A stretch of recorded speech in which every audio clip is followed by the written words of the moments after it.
Straight ahead on IU NewsNet, IU ushered in a new expressive activity policy over the summer that gives your free speech rights a curfew.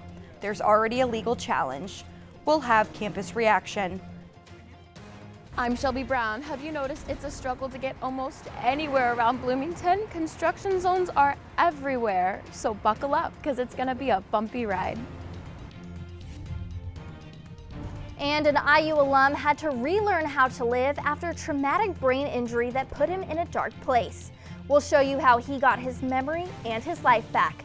IU NewsNet starts now.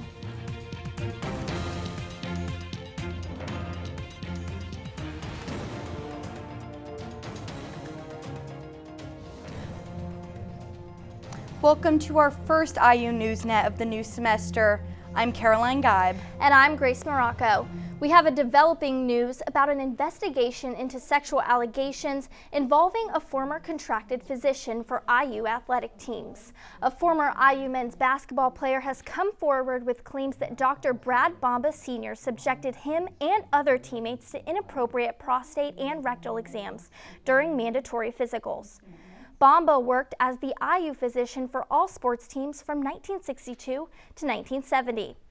In 1979, he worked just with the IU men's basketball team, leaving in the late 90s. The university hired an outside firm to investigate the medical exams conducted by Bomba over the years. Rectal and prostate exams were considered appropriate within the standard of care at the time. The firm is also investigating whether other IU officials were aware of any improper conduct during Bomba's employment.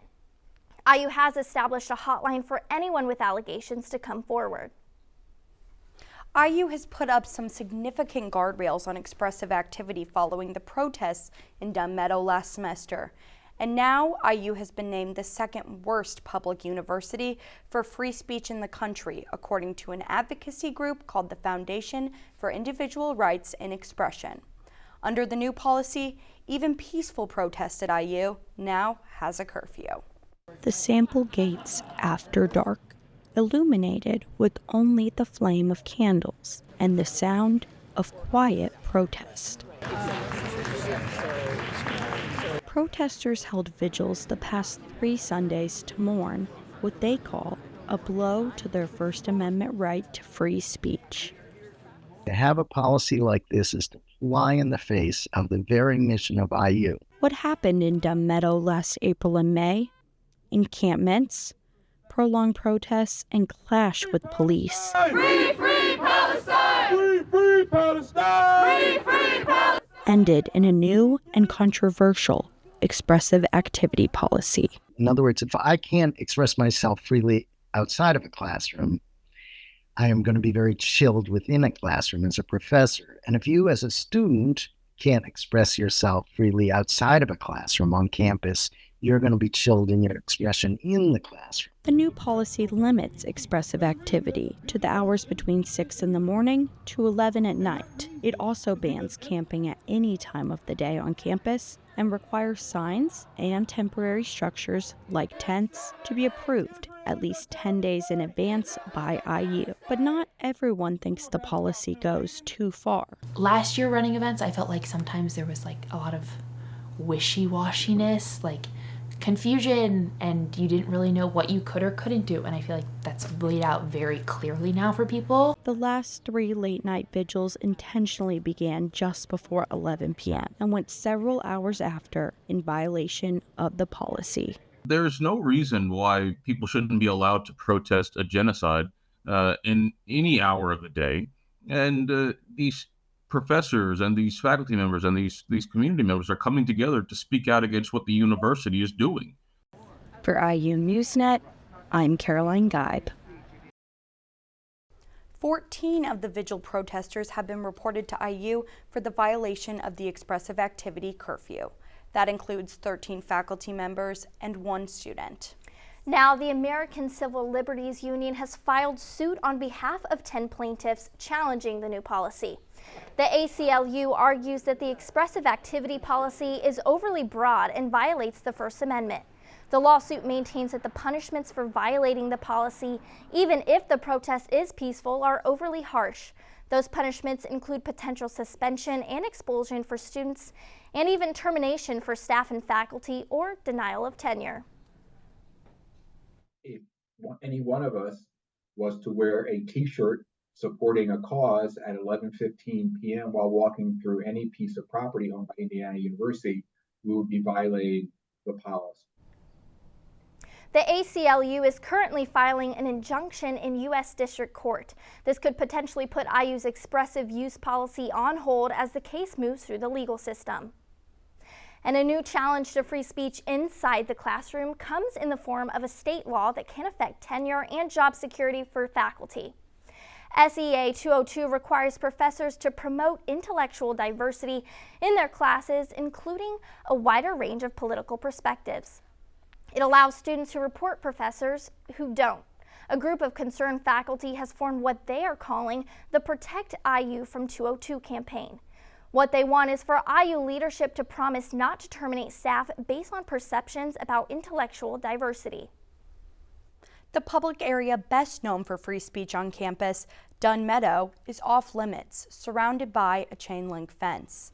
The university claims the pro-Palestinian encampment and protests that began last April did at least $100,000 in damage to Dunn Meadow. Crews are replacing the grass, and an IU spokesperson says the restoration will take several months. That means the best-known area in which to study, play, or just chill may not be open to students until the weather warms back up next semester. Well, Dunn Meadow isn't the only heavily populated area on campus under construction right now. Right past the sample gates, a section of Indiana Avenue and the sidewalk near the media school is closed. The city is working to improve stormwater drainage systems, updating a tunnel that's been in use since 1900. The goal is to prevent significant flooding like the flood on Indiana and Kirkwood 3 years ago. With only one lane of traffic open and the sidewalk still closed, getting to and from Franklin Hall is pretty tricky. Me and my friends always walk from McNutt to come to Kirkwood, like to eat dinner or something on the weekends. And we always have to either go through the parking lot or go all the way around. And it's also super annoying when there's cars driving by because they can't really see you at night. So the whole sidewalk over there is just blocked and we're so what do we do now? The city is also working on protected bike infrastructure and improvements to pedestrian crossing and bus stops in the same area. There will be traffic commission review this fall, and installation of that project is not expected until next summer at the earliest. But that's not all. On the south side of Bloomington, several construction projects are underway. The goal of these projects is repurpose the land previously occupied by the former IU hospital. 3 years ago, the hospital moved into a more modern facility just off the bypass. The projects underway on the former site include a courtyard with apartments and restaurants, as well as improvements to Rogers and First Street. The work will continue through most of next year. Honestly, there is a cone zone just about everywhere, including repair work to some of Bloomington's most traveled streets. IU NewsNet's Shelby Brown has the wrap-up for us. Shelby. Thanks guys, I'm here on College Avenue, and as you can see behind me, there are several street resurfacing projects in Bloomington that will lead to lane closures that are planned to start early this month. Bloomington is undergoing construction along 4th Street, 6th Street, College Avenue, Walnut Street, and West 3rd Street. These closures have been put in place as efforts to improve road conditions, accessibility, and pedestrian safety. The Downtown Street Maintenance Project is already in motion as it started on September 3rd, while the West Street Maintenance Project will kick off around the same time. During construction, there will always be at least one lane open for Bloomington residents to still make their way around town. These projects will include more than just asphalt resurfacing. The city is also installing accessible pedestrian curb ramps and intersection bump outs to shorten crosswalk lengths. So we're constantly trying to invest in Bloomington's infrastructure. We want to have, good roadways for everybody to travel on, good sidewalks for pedestrians to use. So these are just continued investments. The city advises that these temporary lane closures could cause delays for both drivers and public transportation users. Back to you guys in the studio. When we come back, we get campus reaction to the first and maybe only debate between the current presidential candidates. Did it change any minds? Plus, the SRSC has a fresh look after upgrades this past summer. We'll show you the new amenities and the reason you have fewer excuses not to work out.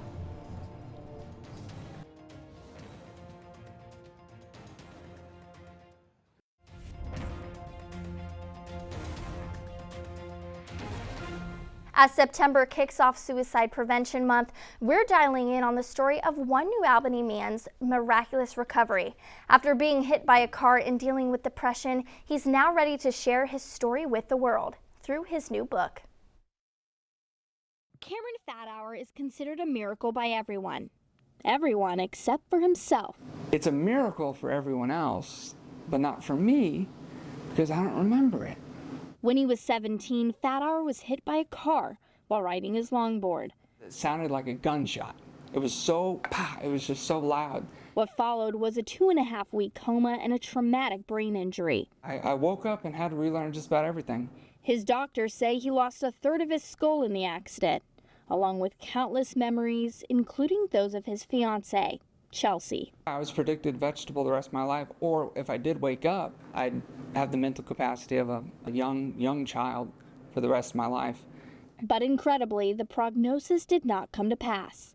Fathour and his bride went through with their wedding just 6 months after the accident, even though he had to fall in love with her all over again. But it came easily. My dad was like, if you don't want to move forward, no one would blame you if you wanted to walk away. And I just looked at him and I was like, I don't care if I have to push him in a wheelchair. I don't care what our future looks like as long as it's together. He went to law school and now works for the same New Albany attorney who helped him with his case in 2015. But the road to recovery was anything but smooth.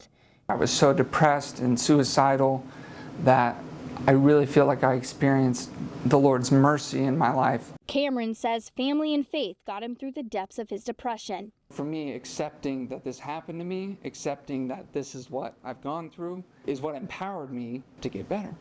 He details his recovery in his first book, Saving the Subject, which was vital in his journey from darkness to light. Hold on to your life like a string to a kite, because that's all you can do. Trust Him with the weather. It's such an inspiring story and one you can read more about with his book, Saving the Subject, which you can find on Amazon. There's an arrest in one of the first reported rapes of the new semester. Police arrested 18-year-old IU student Gregory Geibler on charges of rape, criminal confinement, sexual battery, and battery with injury. The victim told police it happened between 11 last Friday night and 3 in the morning in Geibler's room in Wilkie Residence Hall. Geibler has been issued a trespass warning for all IU properties. For more information on sexual violence prevention and resources, go to stopsexualviolence.iu.edu. Students are back on campus, and so are the viruses making them sick. COVID-19 levels in Bloomington's wastewater data spiked recently, following a national trend of an increase in infections. Wastewater data can show traces of diseases circulating, even when symptoms aren't present. But even though infections are on the rise, deaths and hospitalizations from COVID have remained low in Indiana. Updated COVID vaccines are available at the Student Health Center and local pharmacy locations. If you get COVID, you can leave quarantine when, for 24 hours, symptoms are improving and you do not have a fever. Kamala Harris and Donald Trump had their first and potentially only presidential debate this week. The debate was the first time the vice president and former president ever met in person. It was a fiery debate right from the start, the candidates taking on issues ranging from the economy to immigration, foreign policy, and abortion rights. It was the first chance for many voters to see Harris in action and hear her policies after she replaced President Joe Biden on the ticket this summer. IU NewsNet's Riley Woodall went out to gauge the impact from individuals around campus. I thought it was a really good debate, and I think it's what we needed to see, especially after kind of our last go around of this. There were a lot of fresh thoughts put on the table, and yeah, I really enjoyed watching it. Less energized, certainly. I was excited to see what both candidates brought to the table at the debate last night, and it was pretty disappointing in my opinion. I didn't really look out for it. I haven't been looking out for that because because I feel like I already know who both of those candidates are, and I have my opinion, and a debate is not going to change how I feel about it. I feel like we're in a bad situation either way, and that's just my personal opinion on it, because not because of any political parties or this or that, it's just because you're dealing with humans in general on something like this and at a crucial time. The cons for both is neither one of them are really addressing the problems that we, like addressing homelessness, like housing affordability, food deserts, things like that. Like I don't think either party really, or either candidate really ever says anything about. I think both are very, like you could tell that they have heart in it, so they actually want to make America better. And the cons, I think they get too personal. Like they try to like chip at each other. I mean, it should be, we should be trying to unite as one, not divide each other. The more you don't care, the more our world will suffer. The more our country will suffer. And you just gotta grow up a little bit. Educate yourself, listen. You're on a college campus, you're a student. You do a research paper on something you never heard of before. Do your research to change the country, man. It's important. As of now, that was the only presidential debate scheduled before the election in November. The candidates for Vice President, Republican J.D. Vance and Democrat Tim Walz, is scheduled for October 1st.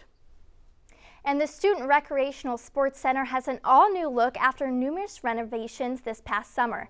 The upgrades to the SRSC include new lockers, a wellness studio, and new flooring and equipment in the strength gym. Another addition to the SRSC, 2 strength studios.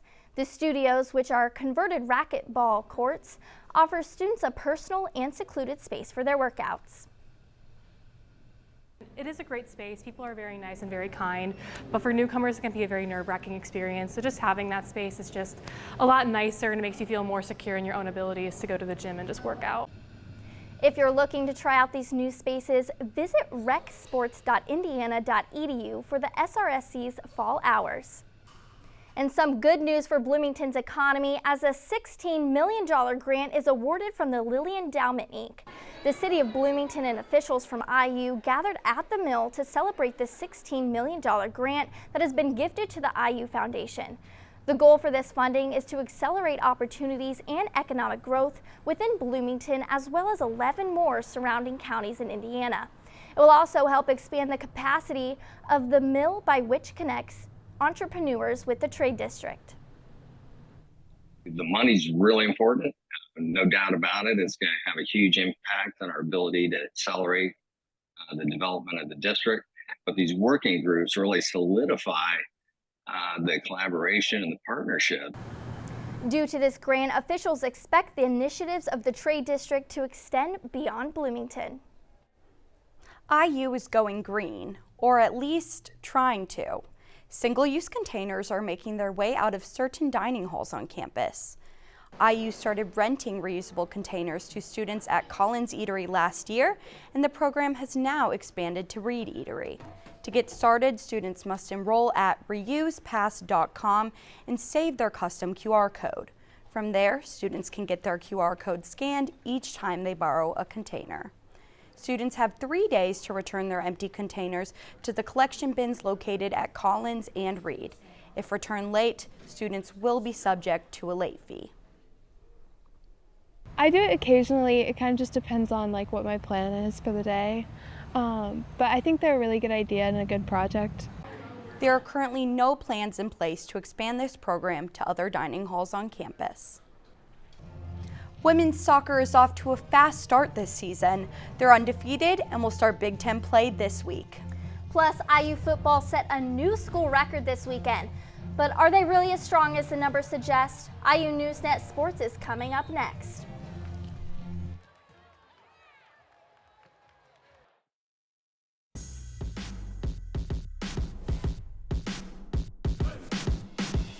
Welcome back, soccer, volleyball, and football. IU Sports is back in action. And several of the teams are off to a great start. IU NewsNet Ryan Costello joins us. Ryan? Let's start with volleyball. The IU volleyball team traveled to Austin, Texas to take on 2 of the best teams in the country. The players had high hopes, but the matches didn't go as expected. The Hoosiers face Texas, the preseason #1 team in the country, on Thursday evening. The Longhorns are straight off a second straight national championship, and they showed us why, beating the Hoosiers in straight sets. Indiana kept up in the last 2 sets, falling by a few points, but it wasn't enough in the end. I wanted to come here, play 2 great teams, test ourselves, learn about ourselves. It's really early in the year. They're going to win a lot of matches. That's not a bad loss. It's just one that we were hoping to play a little bit cleaner and better. And we'll get on the plane, get back home, get to practice, and go to work.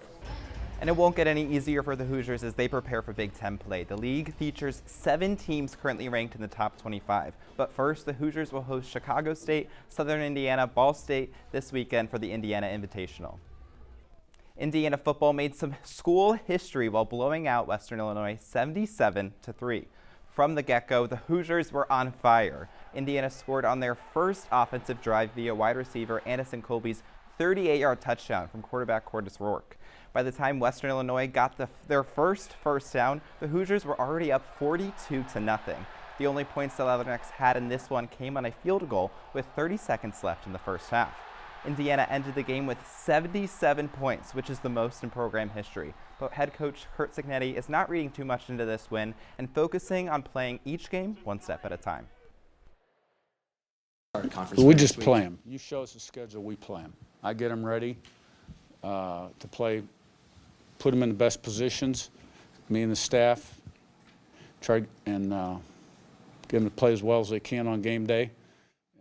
The Hoosiers will get to show how well they can play on the road when they take on UCLA Saturday night in the Rose Bowl. Moving to the other kind of football, Indiana men's soccer lost its first home game in over a year to Dayton, 2-0.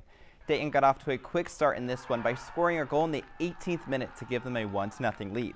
Indiana had multiple chances in the second half, but they were all saved by the Flyers goalkeeper. Dayton doubled its lead right before the end of the game off a Hoosier miscue.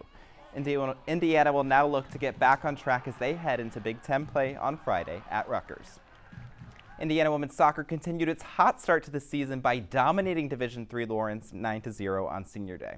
After nearly 30 scoreless minutes, sophomore Piper Caulfield gave the Hoosiers the lead for good off a penalty goal. Indiana added 2 more goals off the feet of Layla Serta and Olivia Rush to go up 3-0 at half. After the break, the Hoosiers had a goal-scoring party led by freshman Layla Serta, who scored 4 goals in the game. The win gives the Hoosiers an undefeated 5-0-1 record going into conference play against Ohio State tonight at Bill Armstrong. That's all for sports this week. Once again, the IU football game is at night because the opponent is UCLA, where there is a 3-hour time difference. That's Saturday at 7:30. Back to you guys at the desk. Thanks, Ryan. And one more thing before we go. A new exhibit opened on campus showcasing the artistic side of Indiana-born rocker John Mellencamp. That's right, just one of the captivating exhibits at the Eskenazi Museum of Art. You can explore Roman art featuring marble portraits. That exhibit goes until March 30th. Another exhibit through mid-December features prints from Terry Winters, an artist known for abstract paintings and work on paper. But John Mellencamp's original art is the big draw. He paints at his home not far from Bloomington. Here you'll see self-portraits, his interpretation of rural scenes, portraits of family and people he loves, and politically themed art. The Mellencamp paintings will be on display at the Eskenazi Museum of Art until the semester ends in mid-December. That's it for our first IU NewsNet of the semester. We have a behind-the-scenes student production team in the control room and working in the studio for this broadcast. We thank them and we thank you for watching. I'm Caroline Geib. And I'm Grace Marocco. Be sure to follow us on Facebook, Instagram, and Twitter at IU NewsNet. Take care and we'll see you next week.